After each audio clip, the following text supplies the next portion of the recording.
ఇవాళ ఇంత కష్టపడి మరి కేసీఆర్ గారి నాయకత్వంలో ప్రజలు సాధించుకున్న ఈ రాష్ట్రంలోని పరిపాలన పిచ్చోడి చేతిలో రాయిలాగా మారిపోయింది. పరిపాలన మీద దృష్టి లేదు, పరిపాలన చేత కాదు, ప్రజలకు ఇచ్చిన హామీలు నెరవేర్చే సత్తా లేదు. అసమర్థుడి జీవనయాత్రలాగా ఈ 2 ఏళ్ళు ఏదో నెట్టుకుంటూ టైంపాస్ చేసుకుంటూ వచ్చినారు. ఒక్కొక్క రోజు ఒక్కొక్క డ్రామా. కొన్ని రోజులు కాళేశ్వరం పేరిట డ్రామా, కొన్ని రోజులు గొర్రెల స్కామ్ అనే డ్రామా, కొన్ని రోజులు ఫార్ములా ఈ పేరిట డ్రామా, మరికొన్ని రోజులు ఫోన్ ట్యాపింగ్ అని చెప్పి డ్రామా. ఇవాళ బాధ ఎక్కడ అనిపిస్తుంది అంటే చదువు, సంస్కారము, మర్యాద, ఉందాతనం ఉన్న ఒక పార్టీ నాయకుడిగా నేను చేసే విజ్ఞప్తి, నేను చేసే ప్రార్థన ఏంటంటే ఈ పుట్టిన మట్టి సాక్షిగా, అంతరాత్మ సాక్షిగా అక్రమ అనైతిక పనులు నేను ఎన్నడూ కూడా చేయలేదు అనే మాట ఖచ్చితంగా చెప్పాలి.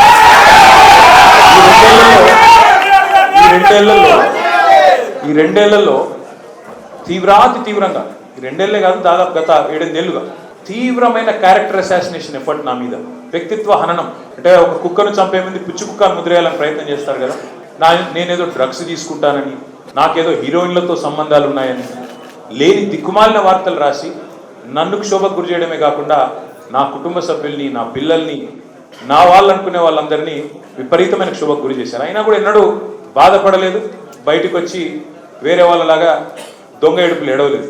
నేను నిబద్ధతతో పనిచేసిన నాయకుడి కాబట్టి ఎవరికి భయపడకుండా 2 ఏళ్లుగా తలవంచకుండా పోరాటం చేస్తా ఉన్నాను.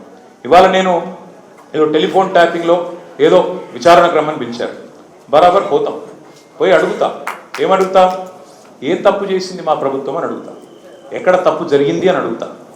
ఇవాళ వారు సమాధానం చెప్పాలి నాకు. గత 2 ఏళ్లుగా ఈ ఫోన్ ట్యాపింగ్ పేరిట ఒక డైలీ సీరియల్ మాదిరిగా, అంతులేని కథ మాదిరిగా లీకుల రూపంలో ఏదైతే మా వ్యక్తిత్వ హననం జరుగుతుందో దానికి బాధ్యులు ఎవరు అని అడుగుతాం. ఎవరో హీరోయిన్ల ఫోన్లు ట్యాప్ అయినాయని మీరే ఒక 2 నెలలు నడిపిస్తారు డ్రామా. పోలీసు వాళ్ళు, కాంగ్రెస్ పార్టీ వాళ్ళు మీరే లీకులు ఇస్తారు, మీరే రాయిస్తారు, మీరే మళ్ళీ మీదికి వెళ్ళి మా వ్యక్తిత్వ హననం చేసే ప్రయత్నం చేస్తారు. ఇక వీళ్ళని బెదిరించిందట, వాళ్ళని బెదిరించిందట అని మీరే రాపిస్తారు 2 నెలలు. మళ్ళీ 3 నెలలు మీరే రాపిస్తారు. ఏ హీరోయిన్ల ఫోన్ ట్యాప్ కాలేదు, ఎవరిది కాలేదు, అంత బోగస్, ఇన్ని రోజులు మేము చెప్పిందంతా తూచ్ అని చెప్పి మళ్ళీ మీరే రాయిస్తారు. మరి నా పరువుకి, నా ప్రతిష్టకు కలిగిన నష్టానికి ఎవడు బాధ్యుడు? రేవంత్ రెడ్డి బాధ్యుడా? ఈ లీకులు ఇచ్చిన పోలీసు వాళ్ళు బాధ్యులా? రాసిన మీడియా వాళ్ళు బాధ్యులా? నేను అడుగుతాను. అట్లా ఇంకో మాట కూడా నేను అడుగుతా. ఈరోజు ఇవాళ మీరు ఏ అధికారి అయినా, ఈ రాష్ట్రంలో పోలీస్ అధికారి ఈరోజు రాష్ట్రంలో ఫోన్లు ట్యాప్ జరగడం లేదు అని చెప్తాడా? ముందుకొచ్చి మీ కెమెరా ముందుకొచ్చి చెప్పే ఒక్క పోలీసుడు ఉన్నాడా? డీజీపీ శివధర్ రెడ్డి ముందుకు వస్తాడా? ఐజీ ఇంటెలిజెన్స్ ముందుకు వస్తాడా? కమిషనర్ సజ్జరాన్ ముందుకు వస్తాడా? వాళ్ళకి తెలుసు పోలీసులు. భారతదేశంలో స్వాతంత్రం వచ్చిన తర్వాత ఆనాటి నుంచి ఈనాటి వరకు, నెహ్రూ గారి టైం నుంచి ఈరోజు మోడీ గారి టైం దాకా గూఢాచారి వ్యవస్థలు ఎప్పటికప్పుడు పనిచేస్తూనే ఉంటాయి. గూఢాచారి వ్యవస్థ ఎందుకు పనిచేస్తుంది? పోలీస్ నిఘా వ్యవస్థ ఎందుకు పనిచేస్తుంది?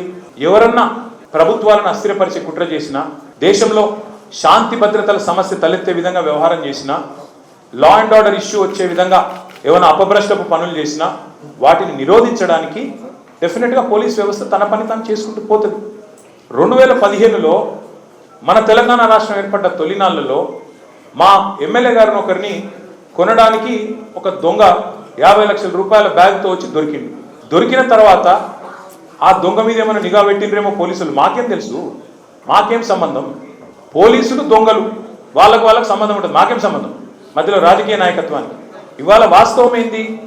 2015లో ఏ దొంగనైతే దొరికిండో 50 లక్షల రూపాయలతో అడ్డంగా రాష్ట్రం మొత్తం చూస్తుండగా ఆ దొంగ ముఖ్యమంత్రి అయి కూర్చున్నాడు. ఆ దొంగకి ఏమనిపిస్తున్నది? మిగతా వాళ్ళు కూడా నా లెక్కనే రాజకీయ నాయకులందరూ దొంగ పనులు చేస్తారు, మిగతా వాళ్ళు కూడా నాలాగానే బురద అట్టియాలి, వాళ్ళని బదనాం చేయాలి. అందుకే ఏం చేస్తున్నాడు? విచారణ పేరిట ఆదేశాలు జారీ చేస్తా ఉన్నాడు. ఒక 3 రోజుల కిందట హరీష్ రావు గారు ఒక ప్రెస్ మీట్ పెట్టినారు తెలంగాణ భవన్లో. ఏమని మాట్లాడినారు? సింగరేణి కాలరీస్ ఏదైతే ఉన్నదో అక్కడ 1000 కోట్ల బొగ్గు కుంభకోణం జరిగింది. దానిలో ప్రధాన ముద్దాయి రేవంత్ రెడ్డి గారి బావమరిది సృజన్ రెడ్డి. ఆయన కింగ్ పిన్ గా ఉంటూ ఈ అక్కరలేని సైట్ విజిట్ సర్టిఫికేషన్ భారతదేశంలో ఎక్కడ ఏ కోల్డ్ ఫీల్డ్లో లేదు, అదొక కండిషన్ పెట్టి, ఒక నిబంధన పెట్టి కాంట్రాక్టర్లను రింగు చేసి బెదిరించి ఫోన్ ద్వారా నేరుగా మాట్లాడి, నేను ముఖ్యమంత్రి బావమరిదిని మాట్లాడుతున్నా, మీరు టెండర్ వేయొద్దు, మీరు వేస్తా అని చెప్తే నేను సర్టిఫికెట్ ఇయ్యనియా సింగరేణి నుంచి అని బెదిరిస్తున్నాడు. బెదిరించి ఈ మొత్తం స్కామ్ చేసింది రేవంత్ రెడ్డి గారి బావమరిది అని హరీష్ రావు గారు ఆధారాలతో సహా ఎట్లా మా గవర్నమెంట్లో మైనస్ టెండర్లు పోతుండే, ఎట్లా కాంగ్రెస్ రాగానే ఈ నిబంధన పెట్టడం వల్ల +22% +14% టెండర్ ఎట్లా పోతున్నాయి, ప్రజాధనం ఎట్లా కొల్లగొడుతున్నారు, సింగరేణితో ముఖ్యమంత్రి గారు ఎట్లా ఫుట్బాల్ ఆడుతున్నారు, సింగరేణి సంస్థని తన కామధేనువుగా ఎట్లా మార్చుకున్నారు, ఇవన్నీ వివరంగా చెప్పినాను. ఉదయం చెప్పంగానే సాయంత్రం వరకు మేము ఎదురు చూస్తూ ఉన్నాం. ఎవరన్నా ఒక మంత్రి, ఎవరన్నా ఒక బాధ్యుడు స్పందిస్తాడేమో. పోనీ కేంద్ర బొగ్గు శాఖ మంత్రి మన రాష్ట్రం నుంచే ఉన్నాడు కిషన్ రెడ్డి గారు, వారి ప్రభుత్వానికి కూడా సింగరేణిలో 49% వాటా ఉంది. కనీసం ఆయనన్నా, మరి కేంద్ర బొగ్గు మంత్రి కాబట్టి ఆయనన్నా స్పందిస్తాడేమో, ఈ దొంగలను పట్టుకుంటాడేమో. మోడీ గారు ఉక్కు కట్టుంటారు, కాంగ్రెస్ అంటేనే స్కామ్ గ్రేస్ అని, మరి మోడీ గారి ప్రభుత్వం ఏమైనా స్పందిస్తుందేమో అని చూసినాం. కానీ సాయంత్రం వరకు ఏం చేస్తారు, హరీష్ రావు గారికి సిట్ నోటీస్.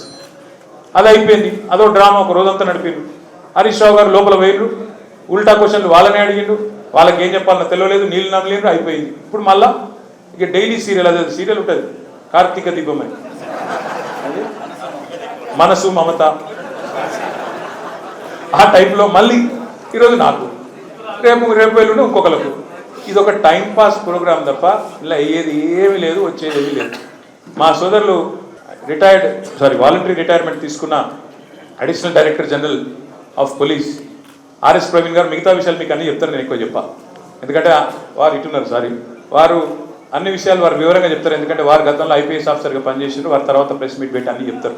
కానీ ఒకటి మాత్రం వాస్తవం, ఇవాళ రేవంత్ రెడ్డి గారు ఆయన దొంగ కాబట్టి, అడ్డంగా దొరికిన దొంగ కాబట్టి, ఇంకా దొంగ పనులు చేస్తూనే ఉన్నాడు కాబట్టి, అదేదో సినిమాలో బ్రహ్మానందం గారు దొంగ ఉంటాడు, ఉరుకురికి దొరికిపోతుంటాడు, అట్లాగే ఈయన కూడా ఇంకా స్పెషాలిటీ ఏంటంటే ఉరికి దొరికిపోతాడు. ఆయన సింగరేణిలో దొరుకుతాడు, మూసీలో దొరుకుతాడు, హైడ్రాలో దొరుకుతాడు, ఎక్కడ పడితే అక్కడ దొరికిపోతాడు, హిల్ట్ కుంభకోణంలో దొరుకుతాడు, లగచర్లలో దొరికిపోతాడు.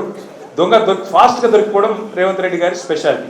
ఇంకా విచిత్రం ఏంటంటే ఇవాళ ఒక దొంగ లేడు ఈ రాష్ట్రంలో, దండుపాలె ముఠా ఉంది. ఈరోజు క్యాబినెట్ ఎవరిని వాళ్ళు అందిన కాడికి దోచుకోనే స్కీమ్లో భాగంగా ఈరోజు వాళ్ళు దోచుకుంటా ఉన్నారు. ఆ దోపిడీని మేము బయట పెడుతుంటే వాళ్ళకి ఎక్కడ లేని మంట వస్తున్నది మా మీద.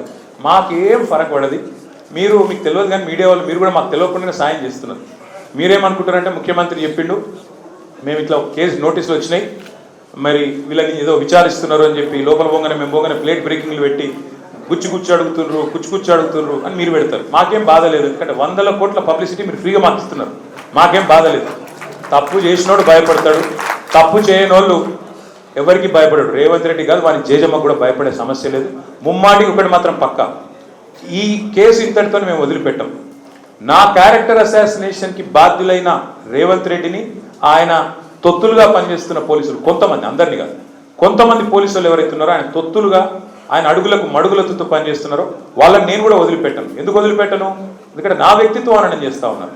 లేని లింకులు అంటగట్టి, లేని రంకులు అంటగట్టి, నాకు ఇష్టం ఉన్నట్టు ఎవరెవరు యాక్టర్లకు లింకులు పెట్టి చిల్లర రాజకీయం ఏదైతే చేస్తున్నారో ఈ విషయంలో నేను మాత్రం వదిలిపెట్టను. మీరేదో ఇవాళ ముఖ్యమంత్రి హార్వర్డ్కి పోయిండు, ఆడ వచ్చిరాని ఇంగ్లీష్లో ఏం నేర్చుకుంటుండో ఏం తెచ్చిండో కానీ ఆయన వచ్చే వరకు టైంపాస్ చేద్దాము అని చెప్పి మీరు డ్రామా చేస్తున్నారు, మాకు తెలుసు.